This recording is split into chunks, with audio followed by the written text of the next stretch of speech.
सच्चाई यही है कि हम इस जगत को छोड़ने के बाद कहा जाता है, बाइबल बोल रहे हैं हम परमेश्वर के सामने खड़े होकर उसको उत्तर देना पड़ेगा। जो कुछ इस धरती पर करेगा उस सारी को हम जवाब उत्तर देना ही पड़ेगा। उस दिन परमेश्वर के सामने हम खड़े होता है, हमारे पास उत्तर है, हमारे पास जवाब है नहीं है, हमारे पास किसी के पास भी जवाब नहीं है, एक के पास भी जवाब नहीं है। हमारा जवाब यीशु मसीह है, क्योंकि उन्हें हमारी सारी के लिए, हर इंसान के लिए उन्हें क्रूस पर लहू देकर सारी इंसान का जो पाप का शिक्षा दंड आना, वो सारी पाप के लिए उन्हें क्रूस पर बलिदान हुआ, मौत हुआ, मरण से फिर जी उठाया।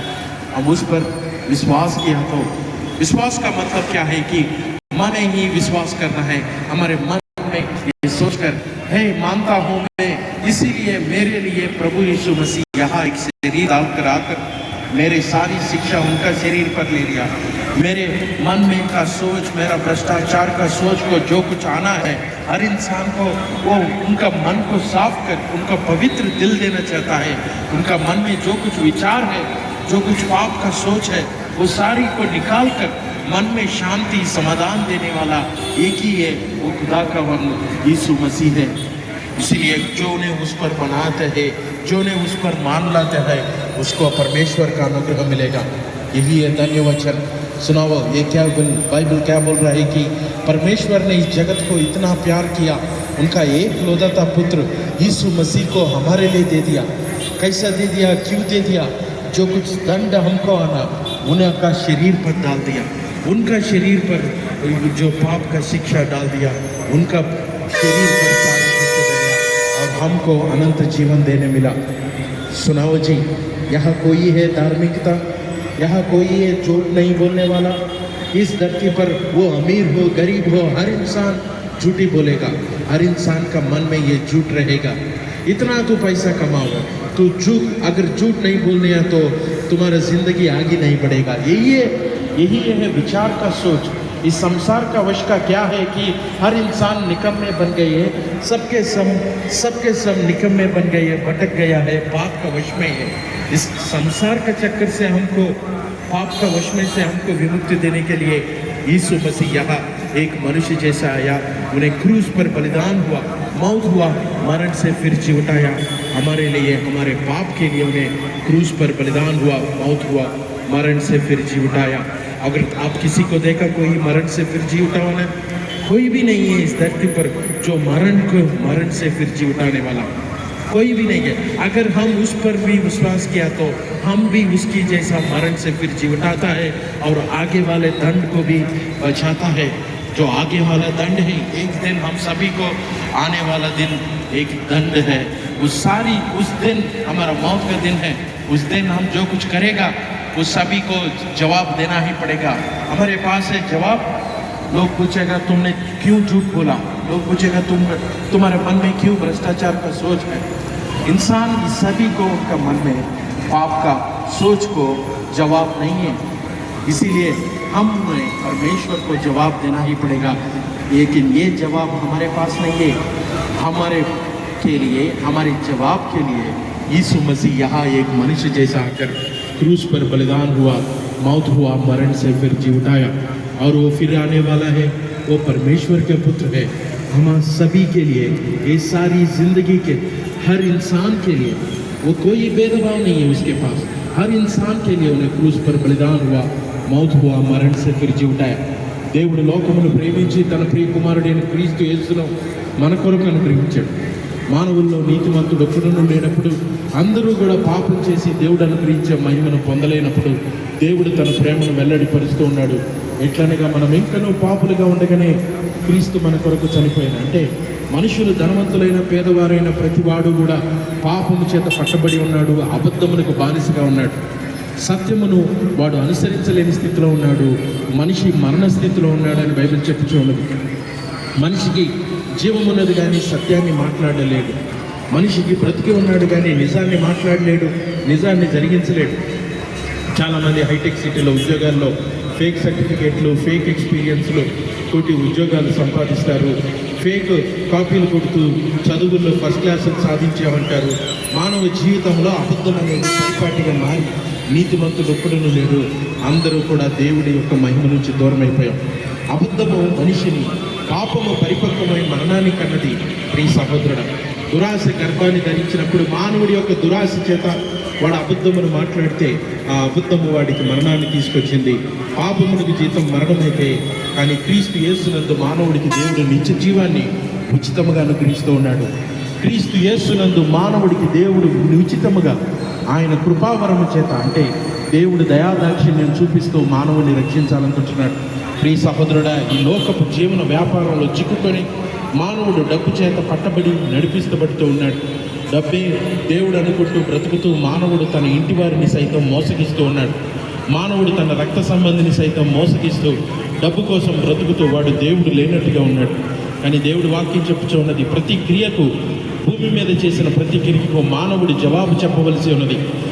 మానవుడు చేసిన ప్రతి క్రియకు కూడా దేవుడి ఎదుట జవాబు చెప్పవలసి ఉన్నది. ప్రియ సహోదరుడా, ఆ జవాబు క్రీస్తే. ఈ రోజున మనిషి తన పాపమును, గర్వమును విడిచిపెట్టి పశ్చాత్తాపడి ప్రభు అయిన యేసు క్రీస్తునందు విశ్వాసం ఉంచి తన పాపమును విడిచిపెట్టి దేవుని తట్టు తిరిగిన ఎడల వాడు రక్షించబడతాడు.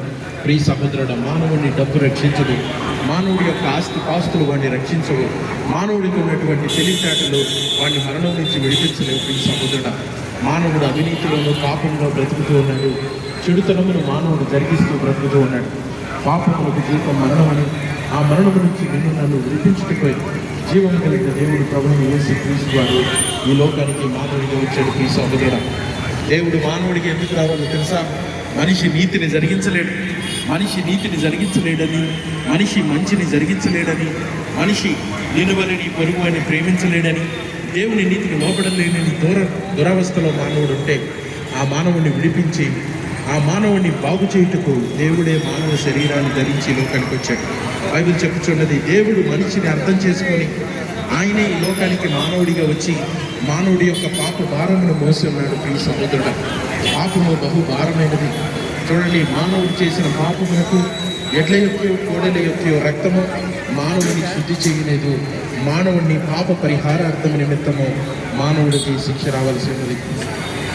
ఆ శిక్ష నుంచి మానవుని విడిపించడానికి యేసు క్రీస్తు వారు ఈ లోకంలోకి మానవుడిగా వచ్చాడు.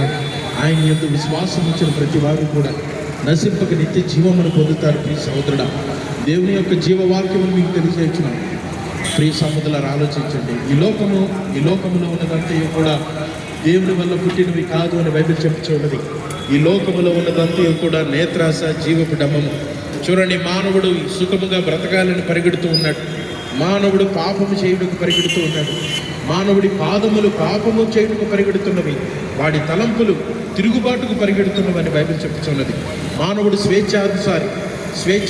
స్వేచ్ఛానుభావం, అంటే తన స్వేచ్ఛను కోరుకుంటూ పాపపు ఈచలో బ్రతకాలన్నది మానవుడి యొక్క ఆలోచన విధానమే ఉన్నది. ప్రియ సహోదరుడా, మానవుడు ఎదుటివాడికి కీడు చేయకపోవచ్చు, కానీ తన శరీరాన్ని పాడు చేసుకోవచ్చు. ప్రియ సహోదరుడా, ఈ రోజున మానవుడు చేయుచున్న పాపము తనకే హాని చేసుకుంటున్నాడు, తనకు తానే హాని చేసుకుంటున్నాడు. మానవుడు నిలబడిన చెట్టునే నరుక్కుంటూ ఉన్నాడు. ప్రియ సహోదరుడా, ఆలోచించు. తన సొంత పాపము చేత వాడు అనుదినము మరణానికి దగ్గరికి వెళుతూ ఉన్నాడు. ప్రియ సహోదరుడా, మరణముకు మానవుడు సమీపిస్తూ ఉన్నాడు.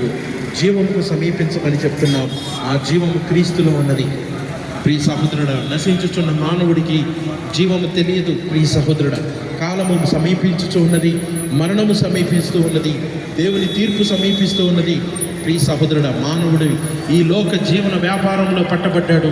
పాపపు ఆలోచనలో వాడు పట్టబడ్డాడు. జీవమునైనా నిరీక్షణైనను వానిలో లేదు. ప్రియ సహోదరుడా, మానవుడికి నెమ్మది లేదు, సమాధానం లేదు. ఈ రోజున దేవాది దేవుణ్ణి విడిచిపెట్టి మానవుడు భూమి మీద కేవలం ఒక అనాథలా తిరుగుతూ ఉన్నాడు. ఆదరణ లేని వ్యక్తిగా మానవుడు తిరుగుతూ ఉన్నాడు. ఈ లోకంలో నెమ్మది లేని వ్యక్తిగా మానవుడు తిరుగుతూ ఉన్నాడు. సమాధానం లేని వ్యక్తిగా తిరుగుతూ ఉన్నాడు. అయితే నిన్ను ఆదరించుటకు దేవుడే ఈ లోకంలోకి మానవుడిగా వచ్చాడు. ప్రియ సహోదరుడు, నిన్ను కరుణించి నిన్ను కటాక్షించుటకు ఆ యేసు క్రీస్తు వారే ఈ లోకంలోకి మానవుడిగా వచ్చి ఆయన సిలువలో మరణించి మరణము నుంచి తిరిగి లేచి ఉన్నాడు. జీవము కలిగిన నీటి యొద్దకు రండి. ప్రియ సహోదరుడా, యేసు క్రీస్తు వారి వాక్యం చెప్పుచూ ఉన్నది, నా యొద్దకు వచ్చేవాడు ఎన్నటికీ దప్పికొనడు అని. క్రీస్తు యేసు యొద్దకు వచ్చేవాడు ఎన్నటికీ దప్పికొనడు. విశ్వసించిన ప్రతి వానిలోంచి వాని కడుపులోంచి జీవధారలు బయలువెళ్ళును అని దేవుడి వాక్యం చెప్పుచూ ఉన్నది. ప్రియ సహోదరుడా, దేవుడి క్రియలు స్పష్టముగా ఉన్నవి. దేవుడి నీతి ఆకాశమున ఆయన బయలుపరిచి ఉన్నాడు. మానవుల మనస్సాక్షితో దేవుడు మాట్లాడుతూ ఉన్నాడు.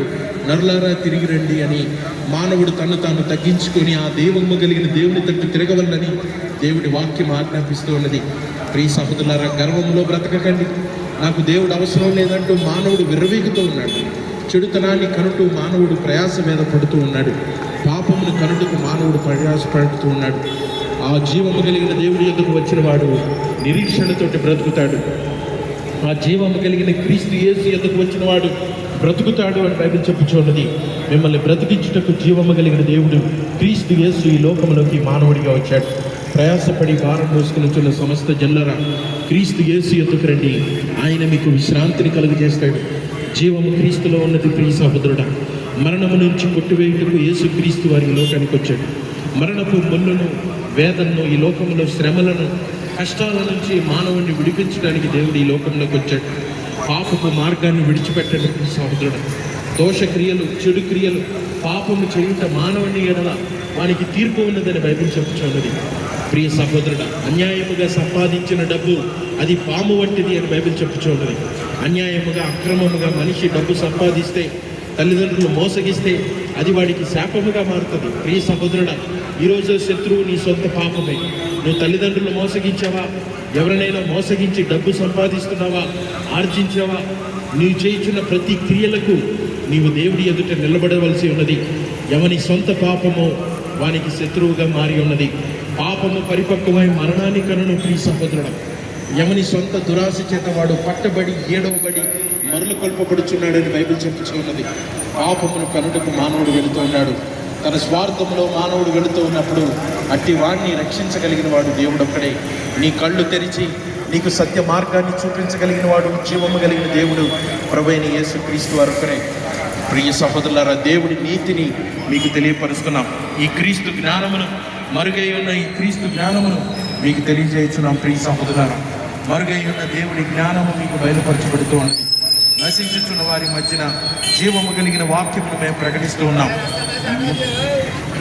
పాపముకు వెళుతున్న వారి మధ్యన జీవము వదిలిన వాక్యమును మీకు తెలియజేయించున్నాం. ప్రియ సహోదరులారా, ఈ లోకాధికారంలో చాలా మందికి దేవుడి జ్ఞానం తెలియదు. వారు కేవలం లోక జ్ఞానం చేత బతుకుతూ ఉన్నాడు.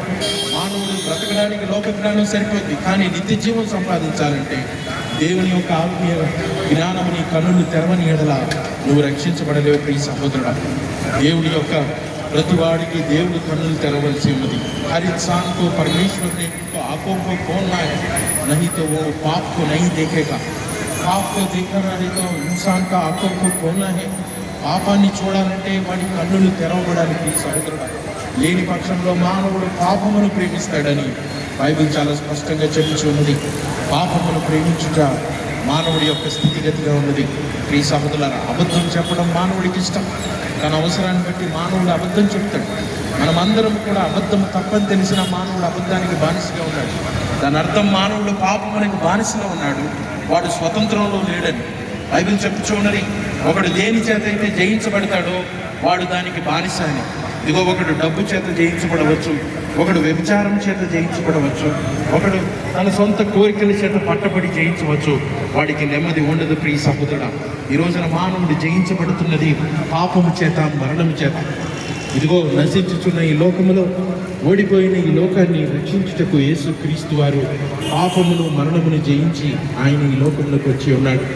లోకరక్షకుడుగా ఆయన యందు విశ్వసించిన వాడు పాపమును, లోకమును జయిస్తాడు. వాడు నిత్య జీవాన్ని పొందుతాడు. జీవము కలిగిన దేవుడిని వాడు కన్నులారా చూస్తాడని బైబిల్ చెప్పుచున్నది. ఈ లోకము నాశనమైపోతున్నది. ప్రియ సహోదరుడా, ఈ లోకములో పాపము విపరీతముగా ఉన్నది. పాపపు కన్నులతోటి, వ్యభిచారాన్ని చూచి ఆశించుట మానలేని కన్నులతోటి, పాపముతోటి మానవుడు పట్టబడి ఉన్నాడని బైబిల్ చెప్పుచున్నది. మీ కొరకే ఈ దేవుడి యొక్క సువార్త, మీ కొరకే దేవుడి యొక్క సువార్త. ప్రియ సహోదరుడా, నశించుతున్న ఈ మానవుడికి ఆఖరిగా దేవుడిస్తున్నటువంటి సువార్త. ఇదిగో, దేవుని తట్టు తిరిగిన ఎడల ఆయన మీ తట్టు తిరుగును. దేవుని తట్టు, భూమిని ఆకాశమును నిర్మించిన ప్రభు అయిన దేవుడు యేసు క్రీస్తు వారి తట్టు నువ్వు తిరిగిన ఎడల, ఆయన తట్టు నువ్వు తిరిగిన ఎడల నువ్వు రక్షించబడతావు. ఆ జీవము కలిగిన దేవుడు ఒక్కడే ప్రభువైన యేసుక్రీస్తు వారు. బైబిల్ ఈ విధంగా చెప్పుచున్నది, పైన ఆకాశం అందైనను భూమి అందైనను మరణమును జయించిన వాడు ఎవడైనా ఉన్నాడా? మానవుల నిమిత్తం శ్రమపడిన వాడు మానవులను మరణము నుంచి విడిపించుట మానవుడి మీద కాకుండా ఆయన తన మీద ఆ భారాన్ని వేసుకున్నాడు ప్రియ సహోదరుడు. ఎందుకంటే మనలో ఎవరము కూడా ఆ నీతిని జరిగించలేము. మానవుడు ఎవడు కూడా పరిశుద్ధుడిగా బ్రతకలేడు, మానవుడు ఎవడు కూడా నీతిలో బ్రతకలేడు అని బైబిల్ చెప్పుచూ ఉన్నది. అందుకే ఆయన నిన్ను నన్ను రక్షించుటకు ఈ లోకంలోకి మానవుడిగా వచ్చి ఉన్నాడు ప్రియ సహోదరులారా. ప్రభువైన యేసుక్రీస్తు వారి యొక్క వాక్యం చెప్పుచూ ఉన్నది, జీవము కలిగిన దేవుని వాక్యము మీ ఎదుట ప్రకటిస్తూ ఉన్నాడు. అదేంటంటే పాపము నుంచి నిన్ను విడిపించగలిగిన వాడు దేవుడు ఒక్కడే ప్రభువైన యేసుక్రీస్తు వారు. ప్రియ సహోదరుడా, నీ పాపపు కన్నుల నుంచి నిన్ను విడిపించగలిగిన వాడు దేవుడు ఒక్కడే. మీరు గమనించండి, సమాజం కొద్దిగా వ్యాపారం చేస్తూ బ్రతుకుతూ వాళ్ళు నీతిమంతులు అనుకుంటున్నారు. పాపమని తెలిసిన వాడు పాపమును ద్వారా డబ్బులు సంపాదించాలని చూసే భ్రష్టమైన ఈ లోకము ప్రియ సహోదరుడు పాపము చేత మనిషి బంధించబడి ఈ లోకంలో జీవిస్తూ ఉన్నప్పుడు ఆ మనిషిని విడిపించడానికి దేవాది దేవుడు ఈ లోకంలోకి మానవుడిగా వచ్చే ప్రియ సహోదరుడు. వ్యభిచార క్రియలు చేత ఈ లోకము పట్టబడి ఉన్నది, పాపపు క్రియల చేత ఈ లోకము పట్టబడి ఉన్నది. ఈ సహోదరుడు అబద్ధము చేత ఈ లోకము కట్టబడి ఉన్నది. అశ్లీలతలు సినిమాల్లో